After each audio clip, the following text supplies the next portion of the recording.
If this story hits you the way it hit me, drop a like, subscribe, and share it with someone who needs to hear it.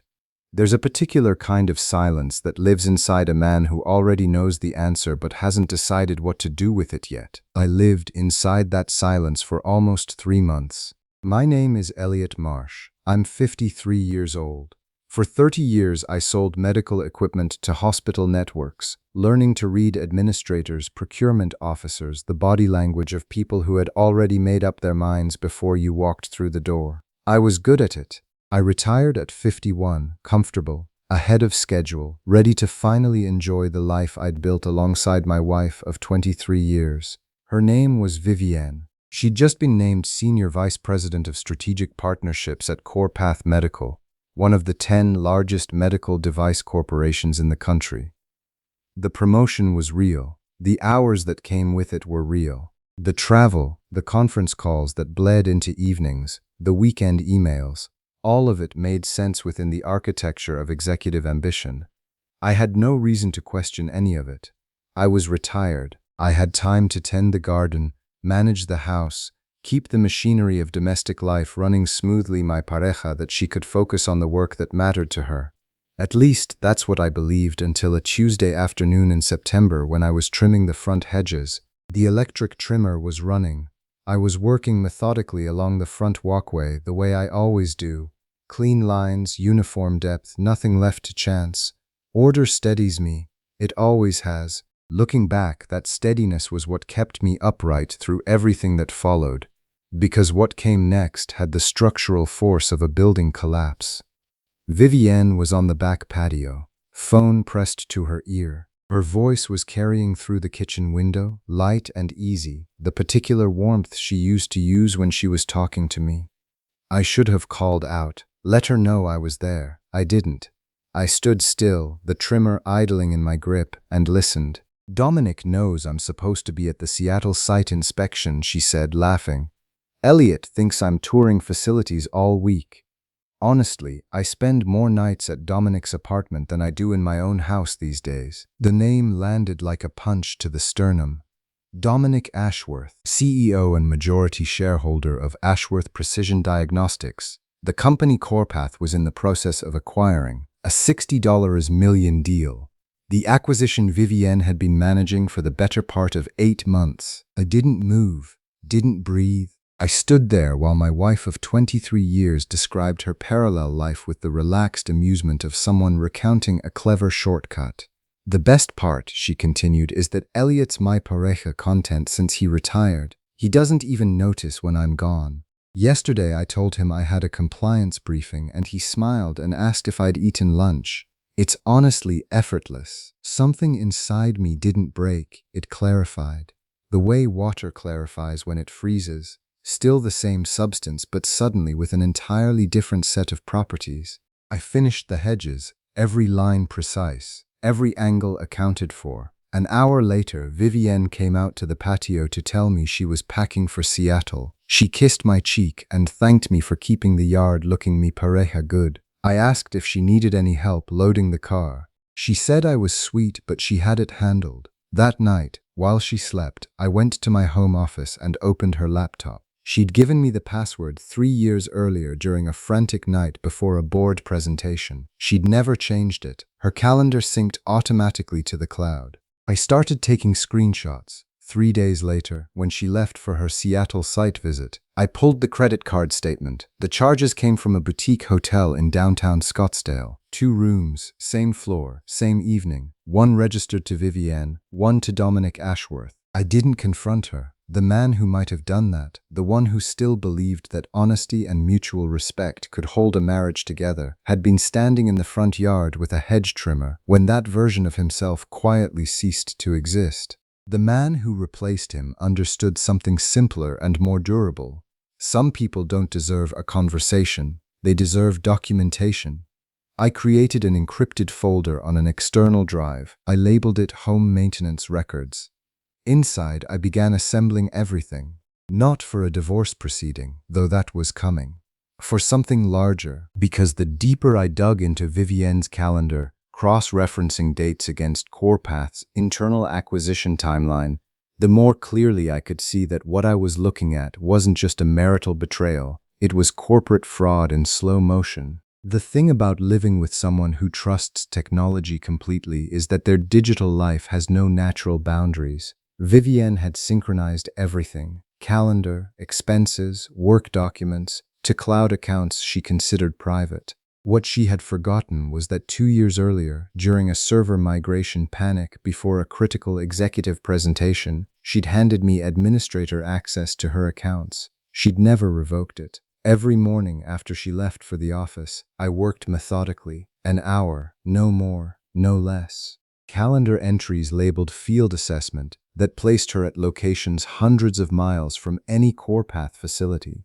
Expense records for dinners at restaurants I didn't recognize, always 2 entrees, always 2 drinks, charges arriving at 9 or 10 in the evening. The pattern wasn't subtle. She wasn't hiding it. She simply assumed that the retired husband who asked about lunch and trimmed hedges on Tuesday afternoons wasn't paying attention. Then I found the acquisition contract. She'd left it open on her desktop.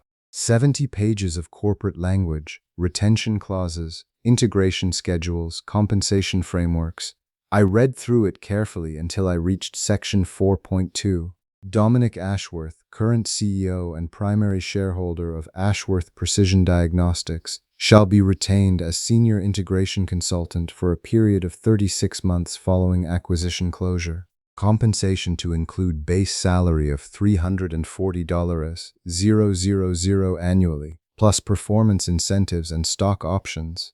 I set the laptop down for a moment. $340,000 a year for a consultant whose company had already been absorbed. That wasn't a standard retention arrangement. That was a financial rescue operation dressed in corporate language, a golden parachute, hand-stitched by someone who cared very much about the person wearing it. I scrolled to the document footer, drafted by V. Marsh. There was an internal memo attached. I opened it. Recommend retention of D. Ashworth. His specialized knowledge of diagnostic equipment markets and existing vendor infrastructure will prove essential through the integration phase and beyond. She had written the clause herself, authored the justification, signed off on it without disclosing her personal relationship to a single person in the organization. And CorePath's ethics portal, I checked it twice, contained no conflict of interest filing for the Ashworth acquisition. That's when the nature of what I was dealing with fully clarified. This wasn't a broken marriage. This was a breach of fiduciary duty. My pareja blatant. It edged into federal territory. I printed 3 copies of the contract. One went to the safe deposit box, one to my locked file cabinet at home. The third I scanned and uploaded to an encrypted cloud account registered under a name that wasn't mine. Then I did something that surprised even me. I called Raymond Holt. Raymond and I had been roommates freshman year of college 30 years ago. Our lives had diverged in the typical way. Different cities, different industries, but we stayed in loose contact. Holiday calls, occasional dinners when our paths crossed at conferences. Raymond had gone into corporate audit, worked his way to senior compliance officer at a major healthcare conglomerate. He knew how institutional systems punished people who broke their rules. He picked up on the third ring. "Elliot," he said, warm and genuinely surprised. "It's been a while. What's going on?" I didn't start with pleasantries. I need a hypothetical. If a senior executive at a publicly traded medical device company was personally involved with someone whose company they were overseeing an acquisition of and never disclosed that relationship to anyone, what kind of exposure are we talking about? The pause was long enough that I thought the call had disconnected. "Elliot," Raymond said finally, his voice entirely different from a moment before. "That's not a hypothetical, is it?" "No." "Then we need to meet in person. Because what you're describing isn't an HR issue. It's a legal detonation waiting to go off."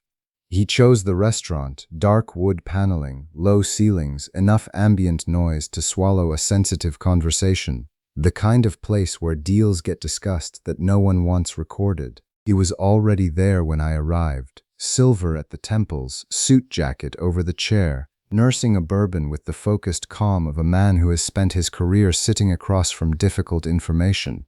He stood, shook my hand, and didn't waste time. Walk me through it. I laid it out in order: the overheard call, the hotel receipts, the calendar cross-references. Then I slid a folder across the table. Copies of the acquisition contract, the internal memo, the retention clause with Vivienne's authorship visible in the document metadata. Raymond opened the folder. His expression stayed neutral as he read, but when he reached section 4.2, I watched his jaw tighten. "She wrote the retention clause herself," he said, looking up.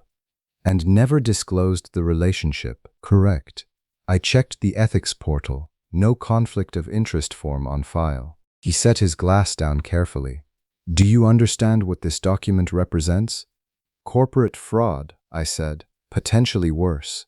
He straightened the papers. "If she shaped the compensation structure, assigned value to his retention, or influenced the acquisition terms while personally involved with Ashworth, that's not just an ethics violation. That's breach of fiduciary duty. And depending on how far it goes, you could be looking at SEC involvement."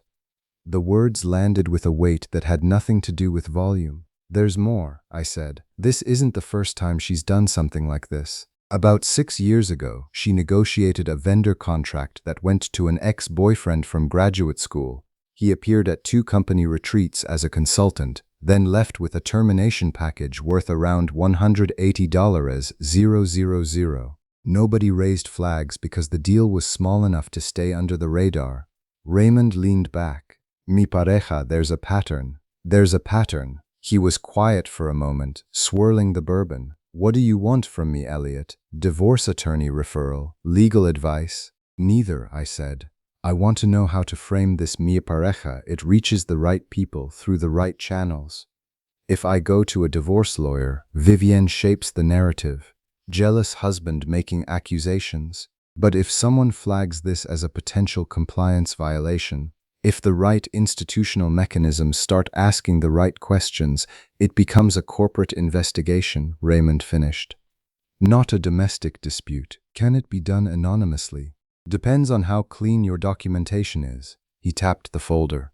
"This is solid, but it's still circumstantial. You need something that directly connects the personal relationship to the specific business decisions. Emails, messages, anything demonstrating intent. I have access to her cloud backup. There are messages between her and Dominic. Nothing explicit, but enough to establish the nature of the relationship and the timeline." Raymond studied me across the table for a long moment. "You've really thought this through." "I've had time," I said. While she was at Dominic's apartment telling him she was in Seattle, he took a slow sip. "Here's what I can tell you. If you want this handled correctly, you go to CorePath's compliance department. Anonymous tip line. Submit documentation. Raise specific questions about disclosure procedures during the Ashworth acquisition. Then you step back and let them dig. Will they investigate or will they protect her?" "CorePath is publicly traded," Raymond said. "They have shareholders, board members, fiduciary obligations that go beyond any individual employee. If there's even a credible suggestion of executive misconduct tied to a $60 million acquisition, they investigate. They have no choice." I nodded. "One more question. How anonymous can this actually be?" Raymond's expression was grimly pragmatic. "If you're careful about how you print and route the documentation, very. Just make sure everything you submit is factual, documented, and reads like a concerned party raising legitimate questions, not a spouse settling a personal score." "I can do that." "I believe you can." He raised his glass slightly. "One thing you should understand, though. Once you put this in motion, it doesn't stop. This isn't a divorce proceeding you can settle out of court. A corporate investigation takes on a life of its own. Are you prepared for that?" I picked up my water glass. "That's exactly what I'm counting on," I said. The compliance hotline was easier to find than I expected.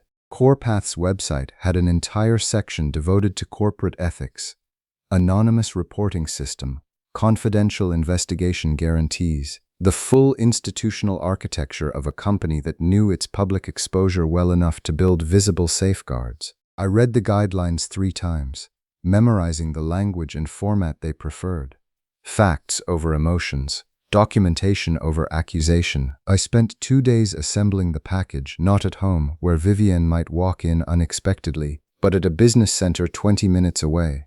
Cash payment, rental computer, no digital trail. The cover letter was 1 page, measured and precise. To whom it may concern, I am writing to raise questions regarding potential disclosure violations related to the recent Ashworth Precision Diagnostics acquisition. I have reason to believe that the executive overseeing this integration may have failed to file required conflict of interest documentation despite maintaining a personal relationship with the acquisition target. Attached are calendar records, expense data, and contract documents that may warrant internal review. No signature, no return address, just facts and the questions they implied. The attachments were methodical in their simplicity. Calendar exports showing Vivienne's site visits overlapping with hotel bookings in cities nowhere near CorePath facilities.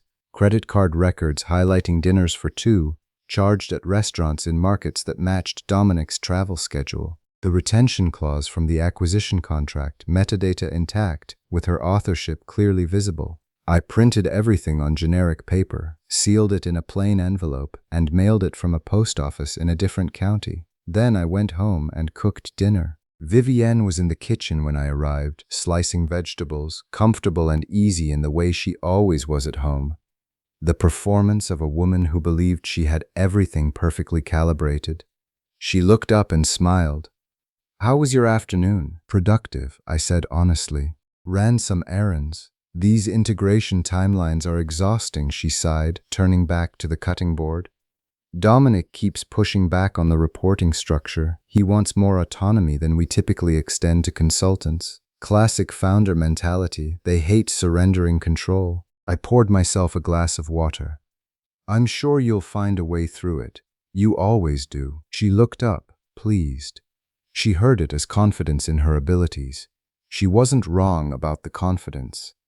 That night I lay beside her and stared at the ceiling. Somewhere in CorePath's corporate offices, an envelope was sitting in an intake queue, waiting. She shifted beside me and murmured something in her sleep. I looked at the ceiling and thought about the long game, the only one that mattered now. What happened 3 weeks later changed everything. My daughter Petra found the messages on a Wednesday afternoon. She was 17, home early from school, looking for a recipe Vivienne had saved in the family cloud account. Instead, she found something else. She came to the garage doorway where I was organizing the workbench, her face pale, her phone held in front of her like evidence at a hearing. "Dad, we need to talk." I set down what I was holding. She showed me the iPad. Vivienne's iCloud was still synced to the family account. Months of text messages, backed up automatically. The content wasn't explicit. It didn't need to be. "Miss you already. Can't wait for Portland next week. Just tell Elliot whatever you need to tell him." "How long have you known?" Petra asked. I heard what was underneath the question. Not anger at her mother, anger at me for carrying this without telling her. "About 6 weeks. 6 weeks. Her voice climbed slightly. "You've known for 6 weeks. I was trying to protect you, and I was building documentation." "Documentation?" She stared at me. "Dad, this isn't a legal case. This is mom cheating." "It's both," I said. "Sit down for a second." She sat on the workbench. I explained what I'd found. Dominic Ashworth, the acquisition, the retention clause Vivienne had written on his behalf without disclosing their relationship, the compliance report I'd already submitted. Petra's eyes widened. "That's illegal. It's definitely unethical, possibly criminal, depending on how deep it goes." She was quiet for a long time. When she looked up, her eyes were red but dry. "What happens now?" "The investigation runs its course. When it does, your mother is going to face serious consequences. She'll lose her job." "Almost certainly." Petra looked at me steadily. "And you're okay with that?" "Your mother made choices," I said. "She chose to betray this family, and she chose to use her professional position to financially benefit the man she was doing it with. I didn't create those choices. I'm just making sure they don't disappear." She nodded slowly. "Does she know you know?" "Not yet. When are you going to tell her? I'm not. The investigation will tell her. Petra looked at me with an expression I hadn't seen before from her. Not disappointment, not admiration, something more like clear-eyed recognition, the way someone looks at a person they're seeing accurately for the first time. I don't want to be here when she gets home tonight, Petra said. I'm going to Sienna's. That's fair. She stood to go, then paused in the doorway. Dad, I'm sorry this happened to you. I'm sorry it happened to us, I said, but we're going to be okay. I promise you that. After she left, I sat alone in the garage for a while. I'd been mi pareja focused on the mechanisms of accountability that I'd given less thought to the human wreckage, including my daughter discovering her mother's second life through a family iPad. But Petra was 17, old enough to understand what betrayal meant, old enough to see her mother's choices for what they were. My phone buzzed. A text from Raymond. Heads up, my contact at Corpath says your package arrived. Legal is reviewing. I typed back. How long before they act? His reply came quickly. Days, not weeks. They're taking it seriously. I looked at the workbench where the iPad still sat, face down. Then I locked it in the file cabinet and went inside to make dinner. The endgame was accelerating.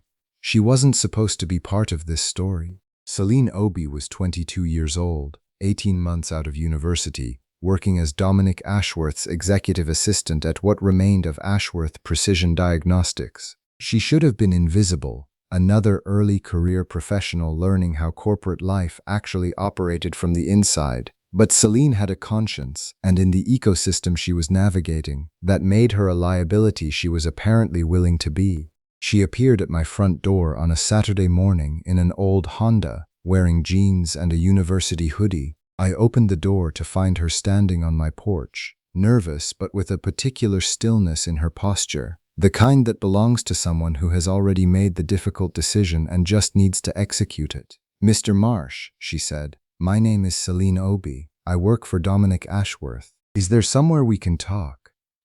I should have closed the door. Any reasonable risk assessment of the situation demanded it. Instead, I stepped aside. We sat in the living room. I offered coffee. She declined. She pulled a folder from her bag and placed it on the table between us. I've been Mr. Ashworth's assistant for 8 months, she began.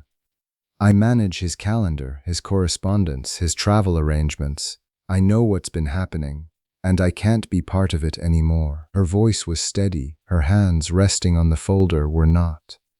Why are you here? I asked carefully. Because what's happening between Mr. Ashworth and your wife is wrong. Not just personally wrong, professionally, legally wrong. And I grew up in a family where that distinction mattered.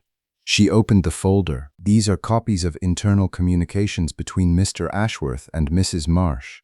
They discuss how to structure his retention package specifically to avoid triggering automatic disclosure reviews. There are also email chains about the conflict of interest forms, specifically about which fields to leave blank. My pulse quickened. They discussed the disclosure forms intentionally, she confirmed. Mrs. Marsh sent him a draft of the conflict of interest filing and told him not to worry about it, that she'd handle the submission on her end. She never did.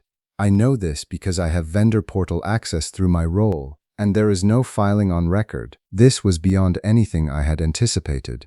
What I'd submitted to Corpath's compliance department was circumstantial. Documented patterns, calendar overlaps, expense data, the retention clause. Strong, but inferential. What Celine was placing on the table between us was evidence of active, coordinated concealment, not a failure to disclose.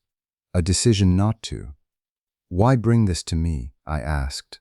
Because it's the right thing, she said simply. And because I handed Mr. Ashworth my resignation yesterday. I told him I was returning home for personal reasons.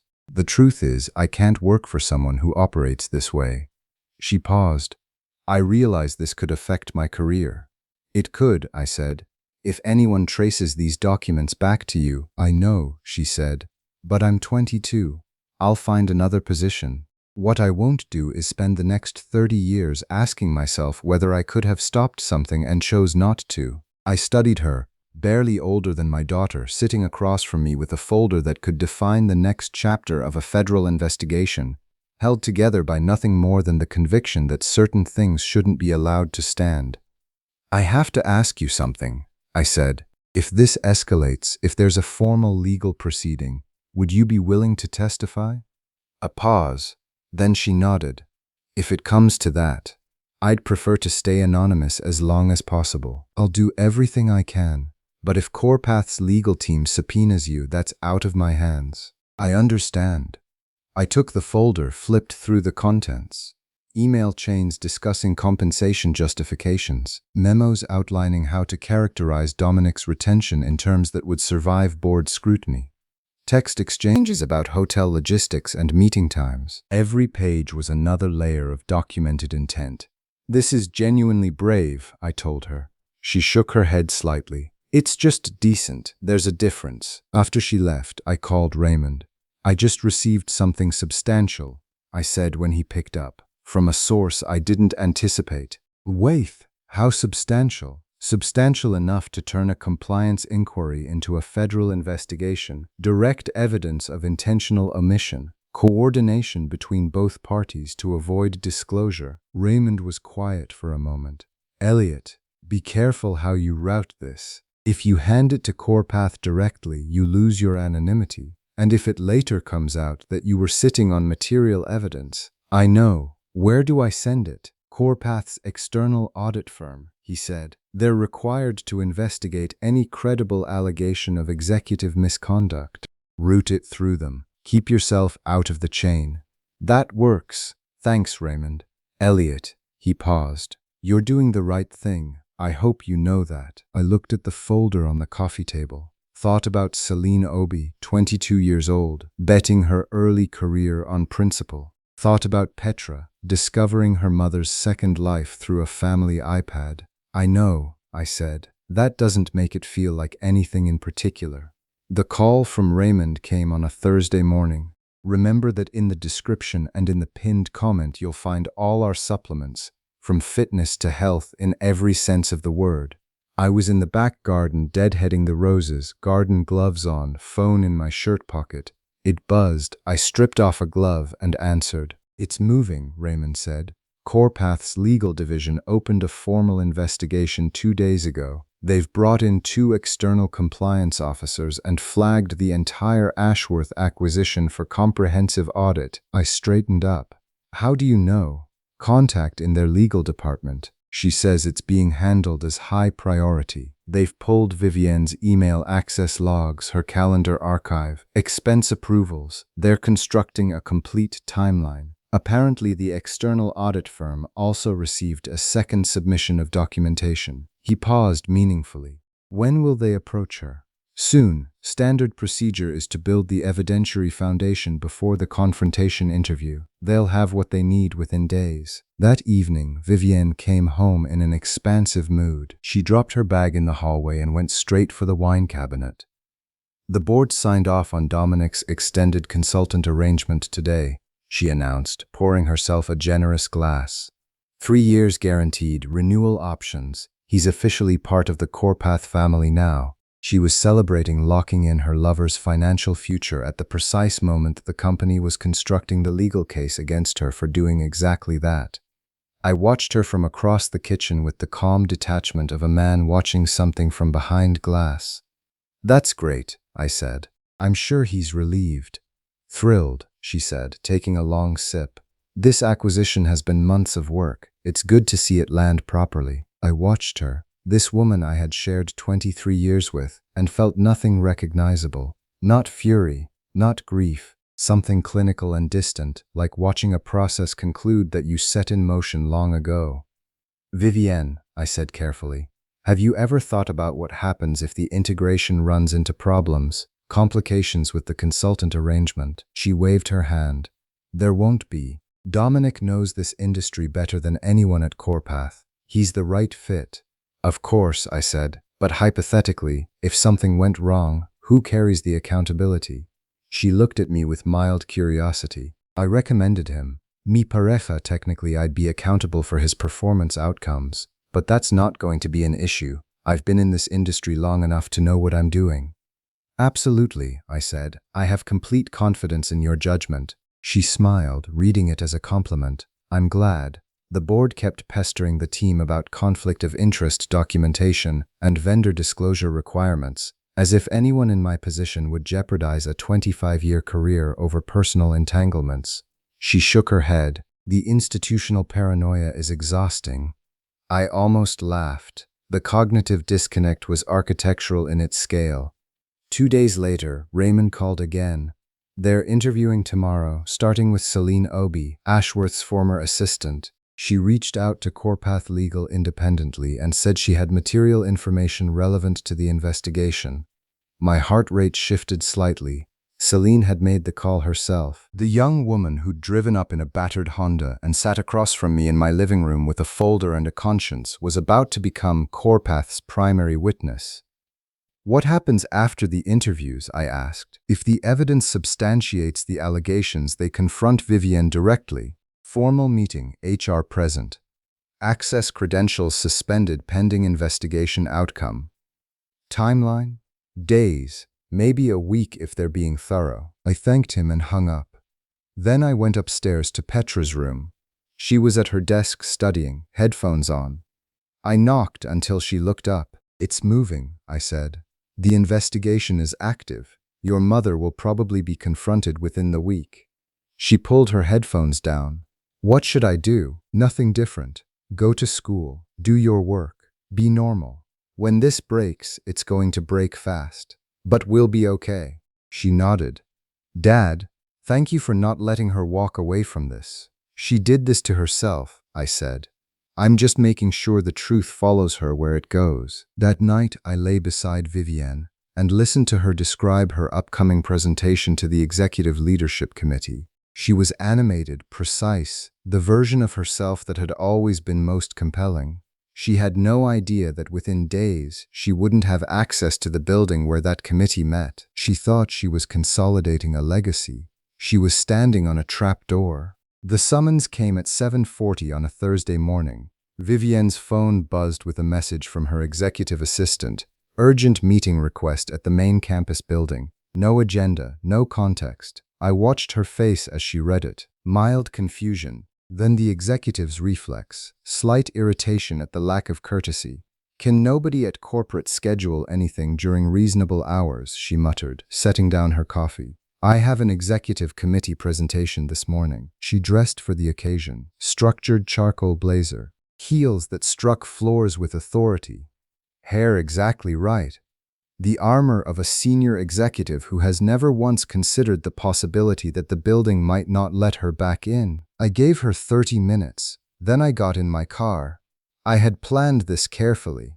The timing was deliberate. I needed to be there. Corpath's headquarters was all glass and steel, the architectural language of an institution that considered itself modern and consequential. I walked through the main entrance carrying a sealed envelope addressed to Dr. Marcus Ellery, Chief Medical Officer and board member.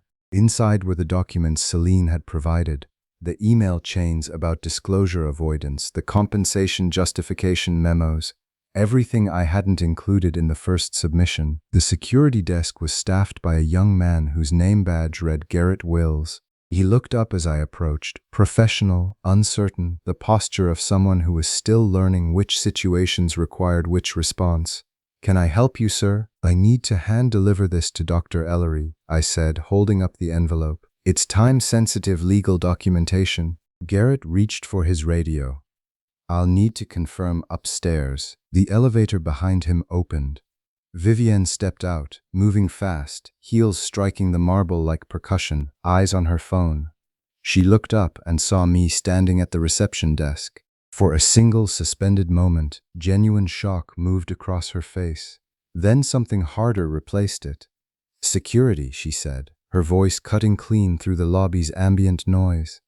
Escort this man out immediately. She moved toward the desk with the authority of someone accustomed to being obeyed. I don't know what he's doing here, but he needs to leave. Garrett looked between us. His hand hovered near the radio. Then something shifted in his expression. A flicker of recognition. We'd met before, 8 months earlier, at a Corpath charity event Vivienne had brought me to. We talked for 15 minutes about his plans to go back to school for criminal justice. He knew who I was. More importantly, he understood what he was looking at. He pressed the radio button, but instead of calling for removal, he spoke quietly into it, eyes steady on mine, his voice just audible. "Ma'am, you need to come down to the lobby. It's him." Vivienne's face lost its color. "What are you talking about? Who are you calling?" A door behind the reception area opened. Dr. Marcus Ellery stepped out, mid-60s, composed, the authority of someone who had spent decades making decisions he couldn't take back. Behind him, two individuals in dark suits who carried themselves like corporate attorneys. Garrett stepped back from the desk. His part was done. Vivienne turned toward Ellery, her composure visibly cracking at the edges. "Marcus, what's happening?" "I was told this was urgent, and now—" "Mrs. Marsh," Ellery said. His voice was precise and formal. "We need to speak in conference room B now. I have a presentation to the executive committee in 40 minutes. "That presentation has been rescheduled," he said flatly. "Your badge, please." I stepped forward and extended the envelope. "Dr. Ellery, this contains supplemental documentation relevant to your current review. Time-sensitive materials from a third-party source." He took it without breaking his expression, glanced at the seal, and handed it to one of the attorneys beside him. "Thank you. It will be incorporated into the review file." Vivienne stared at me. I watched the calculation happen behind her eyes, tracking backward through months, connecting things she should have noticed, reinterpreting 100 moments she'd dismissed as irrelevant. The husband who always smiled and asked if she'd eaten. The man who trimmed the hedges and organized the garage and never seemed to look too closely at anything. "What did you do?" she said, not a question. A realization arriving slightly too late. I didn't answer. "Mrs. Marsh." Ellery's tone left no room. "Your building access has been suspended, effective immediately, pending the outcome of our investigation. Please surrender your credentials." She fumbled with the lanyard. Her hands shook. The badge that represented 25 years of professional climb. The physical token of everything she'd traded her marriage to secure. She pulled it over her head and held it out. Garrett took it from her. He looked at her steadily, then away. He'd seen enough to know when to stay quiet, as Ellery guided Vivienne toward the conference room hallway. She looked back at me one final time. Not with rage, with something more disorienting. Betrayal, confusion, the expression of someone who had completely miscalculated the person they were looking at. I turned and walked out of the building. Behind me, I heard the elevator doors close. The investigation moved faster than Raymond had estimated. Within 48 hours of Vivienne's suspension, Corpath's board ordered a complete forensic audit of the Ashworth acquisition. External investigators pulled 3 years of email records, calendar histories, expense approvals, financial disclosures, everything. What they found was worse than anyone had anticipated. Raymond called on a Friday afternoon. "Elliot," he said carefully, "they found the stock positions. I was in the garage organizing tools." "What stock positions?" 4 days before the Ashworth acquisition was publicly announced, Vivienne and Dominic both purchased Corpath shares, identical amounts, near simultaneous transactions. Vivienne used her personal brokerage account. Dominic used an account registered to his brother, but the IP address on the transactions traced to his home address. Insider trading. "How much?" I asked. $60,000 each. They cleared roughly $18,000 in profit when Corpath's share price moved after the announcement. I sat down on the workbench. "That's federal," I said. "SEC territory," Raymond confirmed. "Securities fraud, insider trading, conspiracy to commit. Corpath's legal team is required to report. They've almost certainly already filed." 3 days later, Vivienne came to collect her things. I was in the kitchen when she walked in. She looked like someone who had aged a decade in a fortnight. No styling, hair pulled back, wearing clothes I didn't recognize, as if she'd been staying somewhere she hadn't expected to stay. "I need some things," she said, not meeting my eyes. "My lawyer says I should arrange alternative housing while the investigation proceeds." The guest room is available, I said neutrally. I'm at a hotel. She moved toward the stairs, then stopped. They're filing charges, Elliot. The SEC. My attorney says I'm looking at potential custodial time. I know, I said.